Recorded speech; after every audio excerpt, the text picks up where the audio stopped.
Reading the Quran requires something that is called basira. I have to have that inner insight. For me to see the reality of things, to see the consequences of all actions. This is very important, to have that inner insight. Don't just read the Quran like that. Be a critical thinker. Imam Ali ibn Abi Talib alayhi salam, in one hadith, he explains who the basir is. The one who has insight. إِنَّمَا الْبَصِيرُ مَنْ سَمِعَ فَتَفَكَّرَ.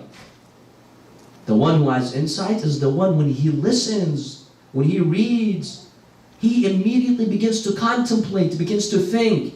He challenges himself. He challenges his own ideas. Everyone's ideas. You critically challenge and analyze it. إِنَّمَا الْبَصِيرُ مَنْ سَمِعَ فَتَفَكَّرَ وَنَظَرَ فَأَبْصَرَ وَانْتَفَعَ فَاعْتَبَرَ.